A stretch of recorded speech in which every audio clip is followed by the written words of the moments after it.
What's going on? Welcome to Totally Blitz Podcast.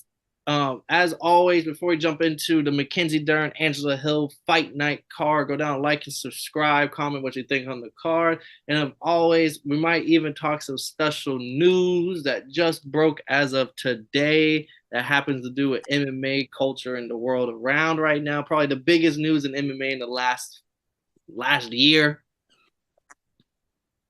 As always, I'm Paul Pickle Wyndham Concha, and I'm joined with.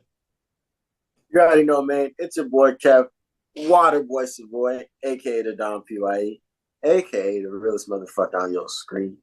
But Paul, this is my last weekend in America for a little bit, dog. Like, if anybody asks, I'm from America. So motherfucking this card is gonna be interesting. But what the fuck happened? You don't want to talk your people, bro. You don't want to talk your guy. You don't want to introduce it. See, man, I was waiting for it because you already know, man. My dog Francisco Ngannou just signed his motherfucking deal and announced that bitch in prime fashion. We're recording this on Tuesday night. Tuesday morning, Francis let us know that he signed with the PFL, and we could get blitzed to that. Yeah, we get a My little, boy does little not only cheers, signed it, my boy. and he really showed. I think the biggest takeaway from this deal is that bro showed his worth. Like, he's the baddest man on the planet, and he showed you how much people are willing to pay for that. Well, uh, I'm gonna go down real quick, bullet point style, what the deal is for anyone who's been living underneath a fucking rock. Anyone who doesn't know what's going on. PFL just signed Francis for 2 to 3 fights only. Guarantees high seven-figure purse for each fight, and he gets a split of the event's profits. Not only is he signed as a fighter, but he gets a salary and a signing bonus because they sign him as the brand ambassador of the PFL. He'll have the right to have cages in, I mean, like, have sponsors in the cage, a non-exclusive tag because he still plans to have a boxing bout in the next 6 months before the year is over, and no championship clause or other extensions, and no any having to pay any championship fees, and a minimum salary of at least $1 million for whoever's fighting him. Wait, what the fuck is a championship fee? So, like, you usually have to pay fees if you're the champion to have the belt. Yeah, it's nothing. It's not like because it's like whenever you have a because whenever you fight as a champion, they're like under commissions. They had the commission takes a certain amount of money to to make it a championship bout or something. So then like that fee goes to paying the commission or well, any way these people can make money, bro. They'll find a fucking way to make money. But Francis Ngannou overcame all that, bro. All of it. Said fuck all that. Shout out to Ngannou, man. That's fucking awesome. And then, but didn't he get stuff for his other for his opponents too? Yeah, a minimum 1 million salary, up to 2 million. I just depending on the opponent or whatever.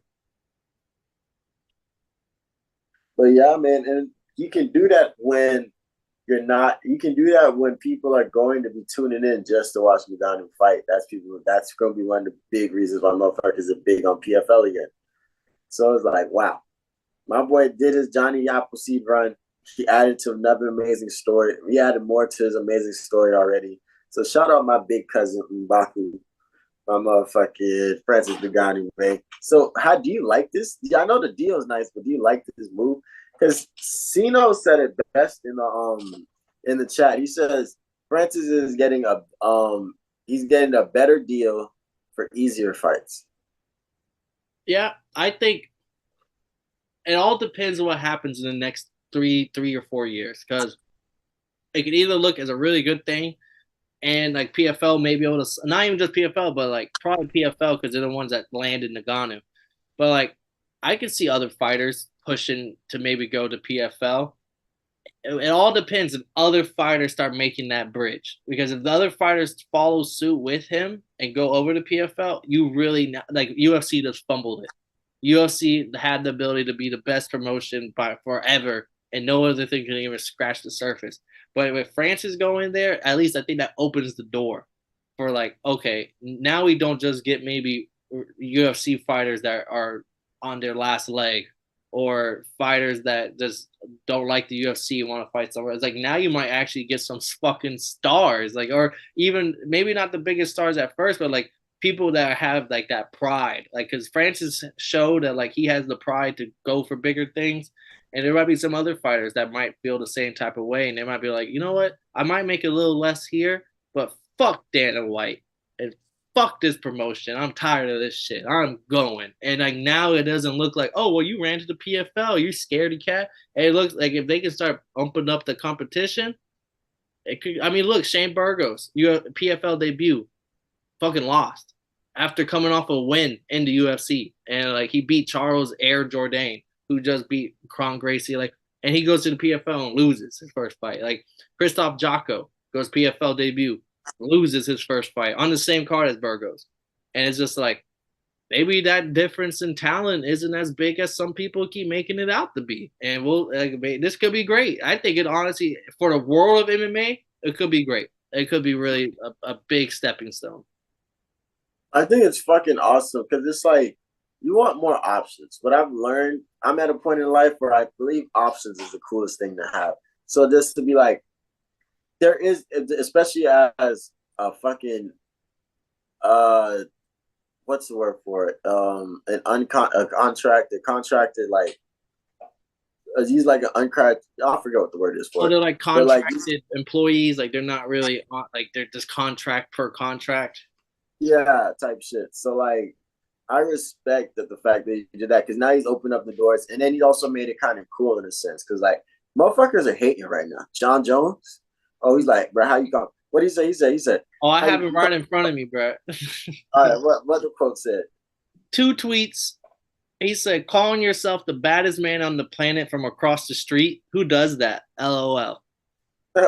Then my favorite one was the second one. He said, "My man wins one Super Bowl, transferred to a top arena football league, and claims to be better than Brady." That's what I'm hearing right now. Like, god damn. Like, I'm like, John Jones fucking hilarious, bro. Y'all didn't laugh at those. Like, I don't know, bro. John Jones fucking hilarious. Nah, definitely cooked my dog, and I think this fight can still happen one day. But yeah, he definitely cooked my dog on that one. But there's gonna be people that like it. There's gonna be some people that hate it. At the end of the day, Francis did what he did, and then he's showing there's a way to be made for those. Because imagine if this happened before, like the Diaz brothers went to the UFC. Fedor before and Fedor in his prime, there was a deal like this when Fedor was again. Like there's people that can do Demetrius Johnson. What if he did his last 5 fights to PFL type shit? Like there's some motherfuckers that can really benefit off of shit like this, and like they don't have to fight for that rank no more. It might really, if this works and it shows well, and they can do it again and repeat it, maybe at a smaller scale for different fighters. That this can really turn into like, yo, people are gonna start fighting for pride for real, because you can go to different places now. Yeah, and like if John Jones and him do fight, like who's stopping John Jones from signing a 1 year PFL fight deal? Facts. Who's stopping that? I mean, like you saying that you hate him from across the street. I mean, what's stopping you from after your retirement fight to go sign a 1 fight deal over there, brother? Who's stopping you? Facts. Is it the master Dana? Maybe I was about to say maybe it's Dana because Dana loves him with John Jones. And but I do think it's great for the sport. And I honestly, I don't think the talent different. I mean, yes, the top five from each division in the UFC versus the top five in the divisions of other, probably 4 out of 5 UFC guys in every division will win. But I don't think it's as drastic as they make it seem. Where like they don't like. I still think like there's still some depth there, and I think that with Francis going there, like you said, people will tune in for the fights. And if PFL does it right, they can put a nice undercard prelim together of some unknown guys that they think have high skill levels, and a nice main card of like, don't throw Shane Burgos on there because they know who Shane Burgos is. Throw in like a Johnny Eplin versus Leon Edwards' little brother for the co-main event. Throw like throw your talent that you grew within the organization. Oh no, that's Bellator. My apologies. But like take the talent that you have in your organization and have them on the main card so that when people tune in, they see the talent that's on here that isn't former UFC guys. They'll be like, oh shit, like you could really sell these other fighters that you want to grow under the Francis Ngannou main event. Yeah, that's facts. That's I didn't even think about it like that. And then even after John Jones and Stipe retire, there's probably two UFC heavyweights, and they're UFC heavyweights in UFC that can really fuck with Francis, like Jelton Almeida and Sergey Pavlovich. Like they can really get Francis a fight. Tuivasa isn't giving Francis that fight. Rosenstrike isn't giving Francis a fight. Motherfucker. So like I really don't see the hugest difference, especially if those two are battling each other for the championships in the coming years. I don't see a huge oh, and Aspinall. Aspinall can get Francis a fight if he comes back 100%. So, yeah, I really don't see this as a bad move on anybody. And Francis even slightly no way informed. And I don't think Dana White's ever going to budge either. I feel like this is going to be a situation where it's going to be like, then take your ass to the PFL if you want a motherfucking Francis deal. And then it comes down to you know what? I will. I fucking will, Dana. Thank you. Thank you for telling me, bro. And I just hope what I don't want to see out of this is an upflux of fighters that want to go to the PFL, and then Dana White sitting there like, nah, man, I got you on a 4-fight contract, brother. Like you can't go nowhere. And then like with you wanting to go to the PFL and him having you on a contract, he might and he feel Dana's a very petty man. He might feel rubbed the wrong way. You might not ever fight again. And that's like the biggest hell they say is because he owns the rights to you for 4 fights and he won't put you in a fight. So now you can't go fight anywhere else because of that. Like so I just hope there isn't no petty shit. Like you said you didn't want him anymore because of the contract negotiations. All right, cool. But don't start taking that out on other fighters now. Like don't like you was cool with him leaving, then be cool with everybody leaving, brother. Like don't pick and choose. I look at it as a big, now that's facts, but I think the best way for this to go is that, like, imagine like a Sean O'Malley. Like, at this time last year, Sean O'Malley was telling everybody, I'm not trying to fight for no championship until, like, I'm making championship level money. Like, you feel me? Like, Sean O'Malley really came in with the business first. And Patty he really Pimblett. sat down and said, yeah, like, these are the people that can go to that can go to the PFL and really leverage that marketing. And this is a door that Francis opened for him. And look at him also because he's also brand ambassador. So like all my basketball fans out there, you always hear the stories of like free agents that go to 4 or 5 different cities. They talk to all the GMs and whoever they want to bring in. But like sometimes the person that sells them is like you're gonna go sign for the Celtics, and motherfucking Larry Bird is with the fucking GM, and Larry Bird's like, hey, bro, you really want to fucking do this? And like I was like now Francis is gonna be in that meeting with the owner of PFL to go meet these upcoming fighters and be like it's sometimes that's all it takes is there's another former fighter that's there and like that done great things. Like maybe the fighters 5 years from now, like you have like age differences. They go look at some 18-year-old in fucking Brazil, and there's Brazilians like Francis, you're my hero. Francis, like you're the greatest of all time. And like now that kid don't give a fuck about UFC. That kid's gonna sign with PFL. Why? Because Francis came to talk to him. So like I think this. I just want to say like this could be a really big stepping stone. I think UFC really doesn't understand like the domino effect that could happen if this is really done right. I think they know, but I'm telling you, Dana's not giving a I think by the time that this would really be like a staple, because by the time this actually becomes like a staple and like becomes like something, Dana will be retired. Like 10 years from now, I don't see Dana still dealing with the same bullshit. So He's gonna be like, gone. I think in 5 years they're saying like he has like a plan and set like someone to take over soon because Jit's like 70, but like he just looks good. yeah, he does take care of himself. I will give him that. But nah, that's what it is, motherfucking. I actually know a whole bunch of shit on why he looks like that. But yeah, this was a very good move for Francis May. I'm happy for my boy. Shout out to Big Mbaku. Shout out Big Francis. Shout out the PFL for throwing the fucking working with the fighters. Go tune into the PFL cards if you haven't already. Get fucking used to those fighters. Learn some names so that whenever you and your MMA buddies are watching the first Francis card, you might be like, oh, you might be able to break down some of these fighters for your homeboys next to you. Now, Facts. did you want to get into the other news thing before we get into the card? Oh, let's get into the card. The card's gonna be kind of quick. All I'm not right. gonna lie to you. Shout out and respect to Paul, because when I looked at this card, I said, okay, if it was up to me, the breakdown for this card would have been, okay, Mackenzie Dern versus Angela Hill. They're gonna fight. Somebody's gonna win. Somebody's gonna lose. All right, yeah. Back to Francis. I'm not gonna. I mean, I'm just gonna real quick the prelim preacher here. Got Ilar Latifa, heavyweight veteran, 17-8, going against Rodrigo Nascimento, and like Rodrigo should win in every facet of the word. He's a great Brazilian heavyweight, young, gonna come up. He's looked great in the regional circuits. He's looked great on his UFC debuts, but Latifa, you just always got to shout out your vets. So shout out my boy Laver Latifa, and then Chase Hopper. He was one of the first UFC fighters that's supposed to be the next great thing. BJJ specialist, super great fighter. And he was one of the first times where you realize, oh, this is how you rush a fighter. And they rushed Chase Hopper, and he hasn't looked good that well since. But we'll see. Like, I mean, it's a pick 'em fight, so it should be a good one. And then Michael Johnson versus Diego Ferreira. A nice little pick 'em fight. Michael Johnson, UFC vet. Diego Ferreira still trying to make his run at lightweight. So we'll see how he looks there. The big one that I'm going to talk before we get into, because we're only going to talk Angela Hill versus Mackenzie Dern.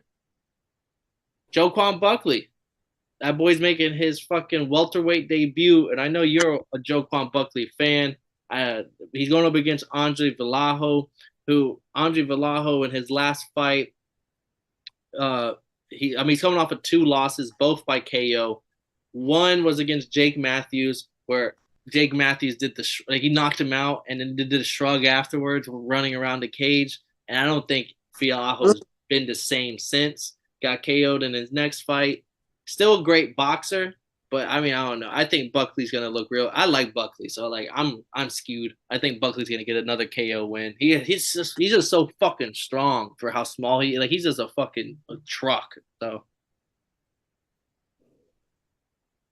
Yeah, he's so fucking big for no fucking reason. It's scary. So I can't wait to see what he can do over there at the welterweight. I mean, he was taking a couple of L's because what was he just at middleweight? yeah, now he's cutting down to welterweight. Yeah, he's been taking a couple of L's right there because a lot of those boys are a lot taller than, like, when he fought Kevin Holland, he's just longer. Because middleweight is long, big, and still fast. So like that was pretty slow. To see him at welterweight, see what he could do out there. Probably get in the top 15 and really just bang out. And he might. I want to see if he has power at 170. I feel like he can really get some knockouts in there. He should have the power because you usually don't see it fall off unless they're moving up in weight. But the one thing I am worried about is his chin, because you always hear about people when they cut a lot of weight, like they're just being unhydrated and shit, like their chin goes. But I do want to see if his chin lasts. He is coming off of 2 L's in a row. He got knocked out by Chris Curtis. Even though Chris Curtis, like that fight in the first round, I felt like Buckley was winning, but Chris Curtis came back and knocked him out. So, I mean, he's just one of those fighters. He'll probably never fight for a title, but he'll always look good on somebody's resume if they get a win over him. And he's always bringing it 120%. My pick for fight of the night, they're both stand-up fighters. Vallejo has been shown that he can get outboxed, but I don't think Buckley's that crisp of a boxer. He's just more of like, I'm a bang with you. So I just think it should be a great little fight of someone with a little bit of technical prowess versus somebody who you'll feel every punch they fucking land. Hey man, I don't know, man. There might be some space for him over there in the PFL. I'm just saying. And then our main event, Angela Hill versus Mackenzie Dern, and not really a pick 'em. Dern's minus 170, Hill's plus 145. Dern's a little bit of a favorite here. Everyone knows Mackenzie Dern. If it hits the mat, she's 1 of 1. Don't let it hit the mat. Angela Hill, great striker, more of a stand-up brawler type of fighter. 70-something% takedown defense. And Mackenzie Dern, similar to like Gilbert Burns and some other like great BJJ fighters, they don't have the best offensive wrestling to take someone to the mat. But if it gets to the mat, then it becomes an issue. So like, is Dern going to be able to take Hill down? Hill being a bigger fighter at the strawweight division already, and she has really not really great takedown defense, but good takedown defense. and she knows that's where Dern can beat her. She's probably gonna be game planning for it. So it does make it a really good, interesting fight. I got Dern here. I just, I can't go against that nice lumpless booty. I mean, I would all respect McKenzie. Nothing. All due respect, facts. But yeah, I respect it. I mean, the last Mackenzie Dern fight, I was going for Mackenzie Dern, and I want to say the last Angela Hill fight, I was going for Angela Hill. So I'm pretty split between the two. Oof, I'm probably gonna have to take Angela Hill on this one because she's a fucking like Adonis. So like motherfucking. Yeah, I'll take Angela Hill on this one. I feel like Angela Hill can put Mackenzie Dern in some really uncomfortable places up top, and as long as she doesn't let it go to the mat, it's straight. But this is a 5-round fight, so it could go either or. But I'll take the underdog. I'll take Angela Hill on this one. I got Dern because of it. If it was a 3-round fight, I think Angela Hill probably would win on decision. But because it's 5 rounds, I think it'll hit the mat eventually, especially in round 3, 4, 5 when they're a little bit more tired. And then that's when I think Dern's going to turn up. But yeah. Shout out to I don't know if you follow him, but the UFC reporter Alex Bihunin. I'm not sure if I'm saying his name right, but he always does the humanizing athletes, and he puts out what their favorite drink is, favorite food, favorite pastime, favorite. Like he just does a whole list of their favorite things, and it's to humanize the athletes to make them more human for people to actually connect with them. And he did Mackenzie Dern this weekend because that's primetime fighter this weekend. But just tell me she's not speaking to like the UFC people, bro. Like everyone already sees Mackenzie Dern and like she's like the UFC dime piece, right? Now just put yourself like the MMA Twitter, the average MMA Twitter user, right? This is her favorite things, right? Favorite food, steak. Favorite drink, cold IPA beer. Favorite show, The Last Dance. Favorite video game, Donkey Kong. Favorite fighter, Charles Oliveira. Favorite athlete, Michael Jordan. Favorite knockout, Joaquin Buckley versus Ipa Kasagan. Shout out Joaquin Buckley. Favorite all-time fight to watch, Joanne Jodorowsky versus Weili Zhang, the first fight. Favorite sport other than MMA, surfing. Favorite submission to practice, the toe hold. Favorite place to travel, Brazil. And favorite quote, we don't win the battle, we win the war.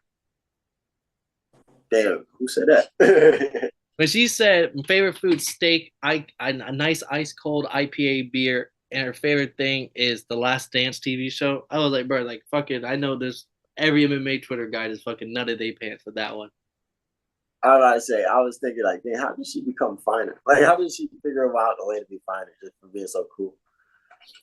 But yeah, now we saved it, Kev. I'm gonna swing it to you. Break the news for them, brother. My boy Dana, man, he had to go talk his shit, man. So he gave us some. He had to drop some gems on us because these next fucking cards. Was this before or after the Francis news? It was like 3 hours ago. Oh, so he saw that PFL news and he was like, I gotta drop something too. Yeah, just definitely because Francis even announced that he was gonna do that, so they had time to set it up and be like, all right, just on some like rapping shit. As soon as he drop, I'm gonna drop type shit. So Dana White, he confirmed UFC 290. Alexander Volkanovski versus Alexander Pantoja. No, Alexander versus Volkanovski versus Yair Rodriguez. Alexander Pantoja versus Brandon Moreno is gonna be the co-main event, but we already knew that. Yep. UFC 291 though. Stacked. Oh, so many. So they said since Jorge Masvidal is retired, we gotta have a new BMF we gotta have a new BMF belt. So he said, let's find the baddest motherfuckers around. Dustin Poirier versus the human highlight reel, Justin Gaethje, man. The rematch. It's gonna be banger. And then you got Jan versus the newest member of the fucking light heavyweight division, the Brazilian archer master, frozen like Elsa, Alex Paeta. Your favorite Paulo Costa's coming back to fight some motherfucker that I'm hoping. You know who he is. You know who Ikram Asakirov is. You remember Who last week the person who knocked out Phil Halls with the one that's the right hand up the middle, dropped him like dead sack of potatoes and walked off. And I said his only loss is against Hamzat. Oh shit. That's who that yeah, he just cracked the top 15 and he's fighting for the top 5 spot, like a top 4 spot against Paulo. Oh, he's coming to fuck shit up. Yeah, I had to make sure I make some people who was watching like, hey, bro, like this isn't just somebody. Like we just saw him 2 weeks ago. Hell yeah. And then your boy fucking Tony Ferguson back against Bobby Green. I like And that. then everybody's favorite, Kevin Holland's going against Michael Chiesa. And this is pretty much for if I want to work if Kevin Holland gets his win where he would be ranked because Chiesa's number 12. And he was talking about how it'd be nice to have a little number next to his name real quick. So this card is fucking ridiculous. We don't even know what the prelims are. Yeah, I really like the Bobby Green fight for Tony Ferguson because I think this is me the telling sign. It has Tony Ferguson only been losing to like top 5 talent in the UFC, or if he goes up against Bobby Green and it's like a close fight, or Bobby Green win, like I think it'd be the telling sign. Okay, Tony Ferguson that we once knew is over. But if he goes out there and beats Bobby Green pretty easily, I'd be like, okay, well, maybe he's like a wonder boy. Like he's in his wonder boy situation. Like don't pin him against top 5 guys, but he can still beat like middle tier guys. Yeah. Yeah. I mean, I miss the whole Tony Ferguson grind, rise, run, and everything like that. I just like my dog because he's cool people. And then Holland, I think But the fight's great because I'm surprised that Holland hasn't got ranked in the top 15 yet. So like him getting actually like a ranked opponent fucking seems fair enough to me.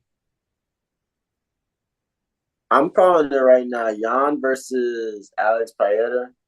I feel like Alex hits him with a knee because he's gonna think that, oh, I could take his ass down like I did Izzy. All right. Pow. Derek Brunson, your stupid ass. And that knee your stupid ass like Izzy did Derek Brunson, and now he wobbling. The Porter But versus that main event is crazy. I don't like it though. See, for me, I don't like it because the first fight wasn't. Don't get me wrong, it's a human highlight reel banger. But by like halfway through the second round, Dustin Poirier figured him out and was like starting to tag him up from the outside. Like because Poirier is just like such a great striker. Where like I just feel like it's gonna be similar to that. Where like okay, it might be kind of close for the first 2 rounds ish, but then comes round 3, 4, 5, Poirier's probably gonna be the one that's just tagging him from the outside and shit. And like Gaethje will never shoot a takedown, so it would just be like, what the fuck? No, that's real. I'm thinking, I'm just using the MMA math, some bad MMA math. I'm thinking like Michael Chandler low key, I want to beat Dustin Poirier. And like I really like Justin Gaethje to beat the fuck out of Michael Chandler right now. So like He that's did my the math first on time why too. fight. This is my math on why it's gonna be a good why that's gonna be a good fight. And like this is one of those situations where it's like, yo, we kind of got to fight for blood because the winner from this fight probably is going to get the next championship fight. Yeah, like and probably we when is 290 was in August, right? July 29th in Salt Lake City, Utah. July 29th. Actually, because Islam's fighting in Abu Dhabi in October. So and whoever wins here, if they don't take too much damage, they could maybe just be slotted right in for the October Abu Dhabi. But they never know because they might just wait till the next year. Who knows? Like, it might be Oliveira for Abu Dhabi. That we'll see how that shit goes because we still need Benil Darius versus Oliveira. But that card is gonna be a fucking banger. But that's not the only one he announced. What else he announced? August 19th. August 19th, the UFC is going to motherfucking Boston. And like they said it, like it's going like they said, the main event will be Sean O'Malley versus motherfucking Aljamain Sterling. Yes, And sir. boy, that's the fight we want. That's the fight we want to see. And you also know who else is at UFC Boston 292. Who is Zhang Lee and Amanda Lemos? Yes, sir. Co-main event. The women's strawweight belt's gonna be on the line as well.